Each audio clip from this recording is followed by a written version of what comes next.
कैसे हैं आप सब। Welcome back to my YouTube channel.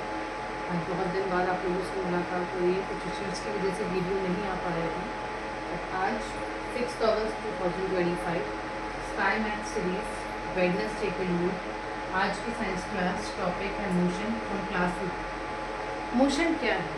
जब भी कोई चीज़ किसी भी रेफरेंस पॉइंट को लेकर अपनी जगह बदलती है, that is motion. When an object changes its location bye specifying a reference point. If reference point को हम बोलते हैं ऑरिजिन। ऑरिजिन मतलब हम कहाँ से शुरुआत कर रहे हैं, इसको लेकर हम कोई पॉइंट कह रहे हैं। जैसे कि मान लीजिए, अगर मैं आपको बोलती हूँ आप अपने स्कूल से घर जा रहे हैं या आप अपने घर से स्कूल जा रहे हैं, तो आपका स्कूल जो है आपके घर से 1 किलोमीटर की दूरी पर है। तो जो आपका घर हुआ वो हो गया हमारा रेफरेंस पॉइंट, और जो आपका वहाँ से वहाँ तक जो आपने ट्रेवल किया ये आपका मोशन हो गया कि आप वहाँ से वहाँ तक चल कर गए, दैट इज मोशन। अगर हम कहें motion along a straight line, motion along a straight line, that is कि मान लीजिए मैंने यहाँ से, ये मेरा स्टार्टिंग पॉइंट है, मैंने ओ मान लिया, यहाँ से मैं पहले ए तक गई, उसके बाद मैं फिर वापस बी पे आई हूँ, देन मैं वहाँ से वापस सी पे आई। ठीक है, मैंने कैसे ट्रेवल करा? पहले मैं ए तक गई, ये मेरा फर्स्ट मूवमेंट है। ठीक है, ये मेरा फर्स्ट मूव है कि मैं 0 से ओ से ए तक गई। मैंने ट्रेवल किया 15 किलोमीटर्स। ठीक है, 15 किलोमीटर्स मैंने ट्रेवल किया। फिर मैं ए से वापस बी पर आई हूँ 10 किलोमीटर्स। कहाँ से कहाँ तक? ए टू बी। कितना किलोमीटर्स चली? 10 किलोमीटर्स। तो ये मैं एक स्ट्रेट लाइन में मूव कर रही हूँ। तो जो मेरी लोकेशन थी चेंज कहाँ से हुई? ओ से चेंज हुई ए पर, और फिर ए से चेंज हुई सी पर। तो मेरी एग्जैक्ट लोकेशन कितनी चेंज हुई? सिर्फ ओ से सी चेंज हुई। इस चीज को देख के दो टर्म्स आते हैं। फर्स्ट आता है डिस्टेंस, सेकेंड आता है डिस्प्लेसमेंट। डिस्टेंस क्या होता है? Distance is the path along which we move, या टोटल पाथ ट्रेवल्ड। क्या बोल सकते हैं हम इसको? Total path travelled. कितना पाथ मैंने वहां से वहां तक ट्रेवल किया। तो इसने कितना ट्रेवल किया था बॉय ने?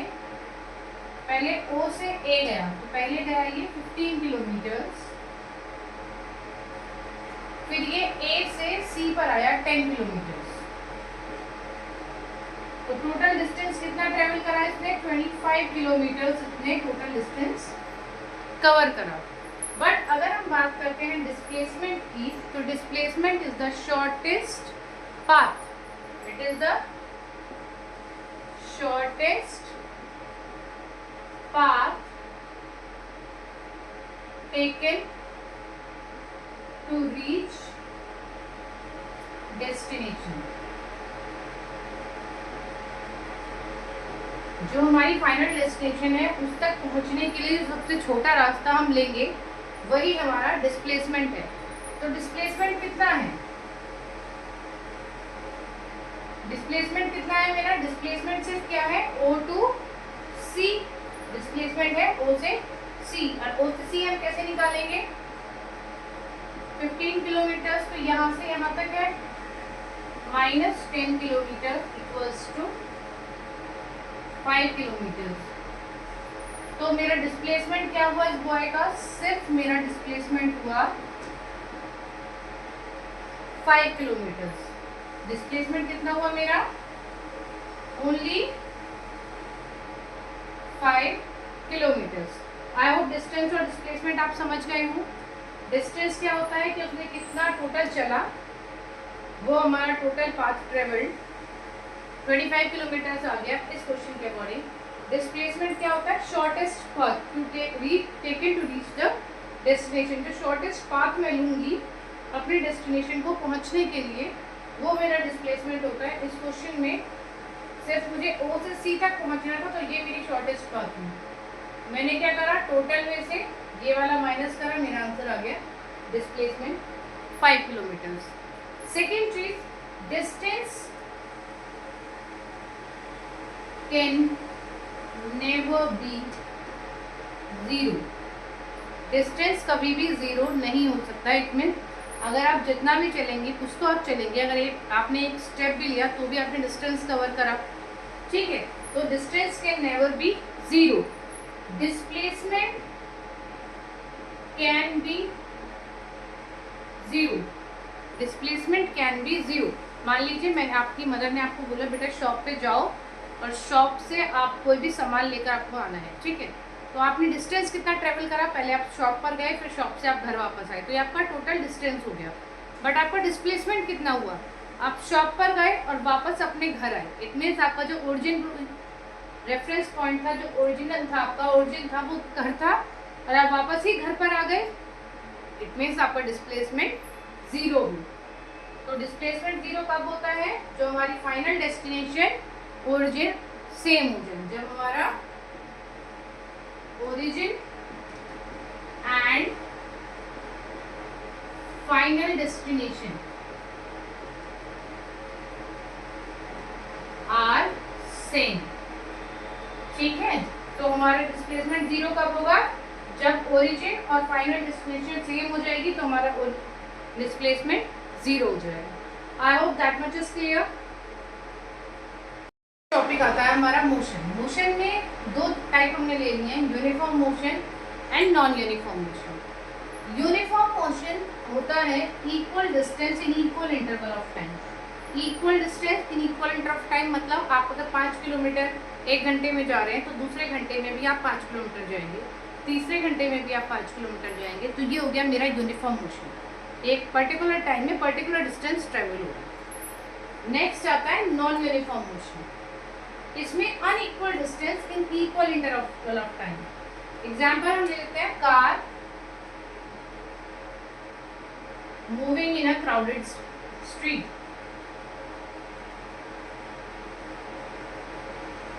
यहाँ मैंने क्राउडेड स्ट्रीट इसलिए बोला क्योंकि जब कार इस क्राउडेड स्ट्रीट में चल रही होती है, कहीं भीड़ कम होती है, कहीं भीड़ ज़्यादा होती है। जहाँ भीड़ कम होगी वो ज़्यादा डिस्टेंस कवर करेगा उतने ही मिनट में, और जहाँ भीड़ ज़्यादा होगी वहाँ वो कम डिस्टेंस कवर करेगा उतने ही टाइम में। जैसे कि मान लीजिए कोई कार मूव कर रही है, पहले 1 घंटे में उसने 15 किलोमीटर कवर करा, दूसरे 1 घंटे में उसने 30 किलोमीटर कवर करा।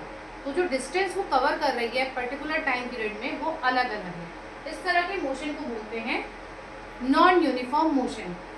क्योंकि मोशन का कंफर्म नहीं है कि भाई वो बराबर रहेगा या नहीं रहेगा, इसीलिए एक टर्म आता है rate of change of motion. देख लिया है कि मोशन यूनिफॉर्म भी हो सकता है, नॉन यूनिफॉर्म भी हो सकता है। इसी तरह से हम जानते हैं कि हर ऑब्जेक्ट की अपनी एक अलग स्पीड होती है। मान लीजिए मैं बोलती हूँ एक साइकिल वाले अंकल हैं और एक साइकिल है और एक हमारा कार है, दोनों को 5 किलोमीटर ट्रेवल करना है। तो हमारी जो कार है वो जल्दी ट्रेवल करेगी as compare to cycle, cycle ज़्यादा टाइम लेगी। तो इसी बेसिस पे हमने एक नया टर्म निकाला, रेट ऑफ मोशन, जिसको हम बोलते हैं स्पीड। तो जो कार और साइकिल हमने बोली, तो अगर कार हमारा कम टाइम ले रही है तो उसकी स्पीड ज़्यादा है, और साइकिल हमारा ज़्यादा टाइम ले रही है पर्टिकुलर डिस्टेंस को ट्रेवल करने के लिए, तो उसकी स्पीड कम है। तो जो इसका फॉर्मूला हमारा निकल के आया, डिस्टेंस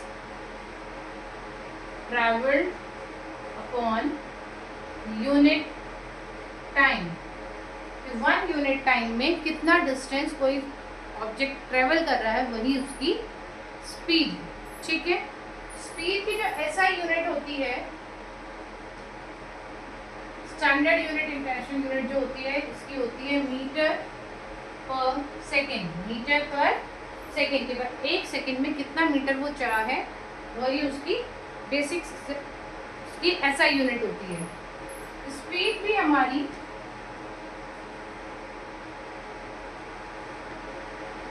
यूनिफॉर्म हो सकती है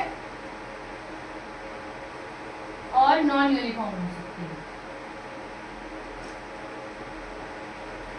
अगर कोई ऑब्जेक्ट सेम टाइम में सेम डिस्टेंस कवर करता रहेगा तो यूनिफॉर्म मोशन होता है, और इस तरह के ऑब्जेक्ट की स्पीड होती है यूनिफॉर्म स्पीड। बट कोई कोई ऑब्जेक्ट अगर नॉन यूनिफॉर्म मोशन में है तो जो उसकी स्पीड निकलेगी वो भी नॉन यूनिफॉर्म निकलेगी। इसीलिए हमने हर किसी की एवरेज स्पीड निकालने का फॉर्मूला निकाला। क्या निकाला हमने? एवरेज स्पीड का फॉर्मूला निकाला। एवरेज स्पीड का फॉर्मूला होता है total distance travelled upon total time taken, कि भाई कितना डिस्टेंस वो ट्रेवल करा है और कितना टाइम उसने लिया है। मान लीजिए एक कार है वो 50 किलोमीटर्स चली है 2 आवर्स में, ठीक है। क्या बोला हमने? कोई भी ऑब्जेक्ट है वो 50 किलोमीटर्स चला है 2 आवर्स में, तो उसकी स्पीड कितनी होगी?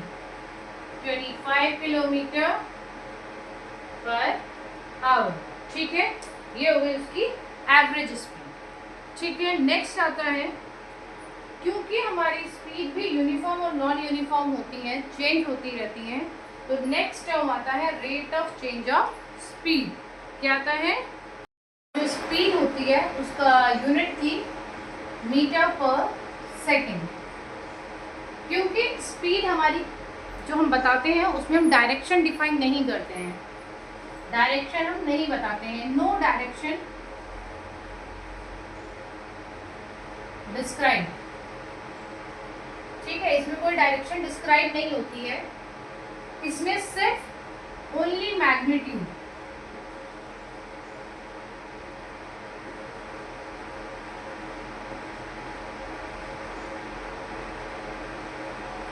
Only magnitude is required. इसीलिए क्योंकि ये दो चीजें होती हैं, इसीलिए स्पीड को हम स्केलर क्वांटिटी बोलते हैं।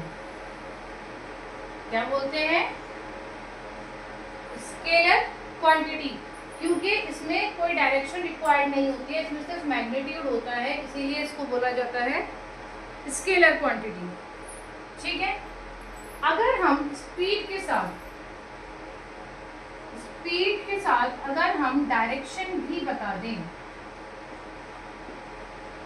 अगर हम स्पीड के साथ डायरेक्शन भी बता दें, इस केस को हमने टर्म दिया है वेलोसिटी। क्या टर्म दिया है हमने? वेलोसिटी। वेलोसिटी एक ऐसी स्पीड होती है जिसमें हमें उसकी डायरेक्शन भी पता होती है। तो वेलोसिटी में हमारे क्या क्या चेंज होते हैं? इसकी यूनिट भी सेम होती है, मीटर पर सेकेंड होती है, इसमें डायरेक्शन पता होती है, डायरेक्शन नोन होती है हमारे पास, मैग्नीट्यूड भी नोन होता है,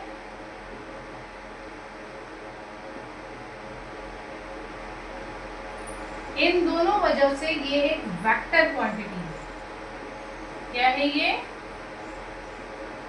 एक वेक्टर क्वांटिटी है, ऐसी क्वांटिटी जिसमें मैग्नीट्यूड और डायरेक्शन दोनों पता है स्पीड की, उसे वेलोसिटी बोलते हैं।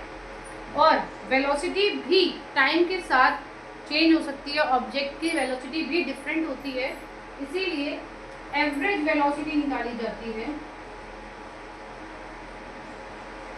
एवरेज वेलोसिटी निकाली जाती है। एवरेज वेलोसिटी का फॉर्मूला होता है v plus you upon 2, v plus you upon 2, जिसमें v है हमारा फाइनल वेलोसिटी, u है हमारा इनिशियल वेलोसिटी, ठीक है। और अपना वेलोसिटी का फॉर्मूला सेम है। क्या है वेलोसिटी का formula? Distance upon time. Velocity का फॉर्मूला हमारा ऑलरेडी सेम है, उसमें कोई चेंजेस नहीं है, डिस्टेंस अपॉन टाइम। बस यहाँ पे हम डायरेक्शन भी बता देते हैं, इसीलिए इसे वेलोसिटी बोलते हैं। एवरेज वेलोसिटी का फॉर्मूला ये हो गया। मान लीजिए एक कार है हमारी जो 0 से शुरू हुई है, अभी हमने स्टार्ट करी है, तो उसकी इनिशियल वेलोसिटी हो गई 0, और वो जब आगे बढ़ी तो उसको हमने 80 किलोमीटर पर आवर की स्पीड से दौड़ा रहे थे नॉर्थ डायरेक्शन में, तो वो हो गई उसकी फाइनल फाइनल वेलोसिटी, तो एवरेज वेलोसिटी क्या होगी 80 + 0/2, that is 40 km/h in north direction. I hope that much is clear.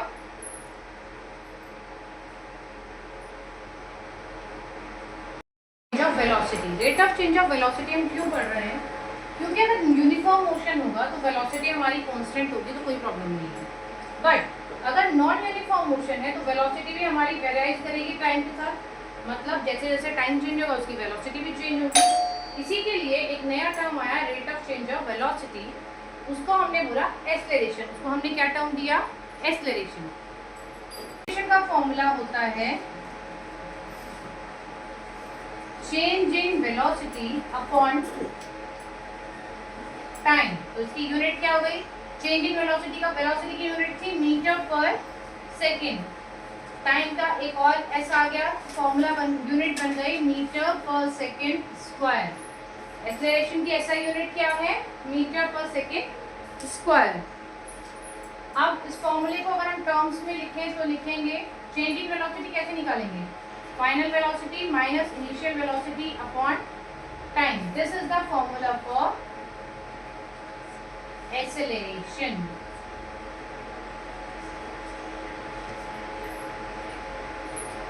Now acceleration itself being velocity हमारी यूनिफॉर्म और नॉन यूनिफॉर्म होती है, इसी तरह से हमारा acceleration भी यूनिफॉर्म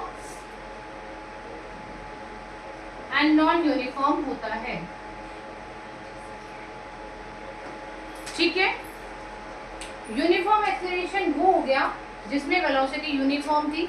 मान लीजिए कोई भी बॉडी है जो एक पर्टिकुलर इंटरवल ऑफ टाइम में उसमें कोई भी वेलोसिटी में चेंज नहीं आएगा, तो उसका एक्सेलरेशन यूनिफॉर्म रहेगा। But if in case velocity में चेंज आया तो हमारा एक्सेलरेशन भी चेंज होगा और हमारा जो एक्सेलरेशन होगा वो होगा non uniform type. I hope that much is clear.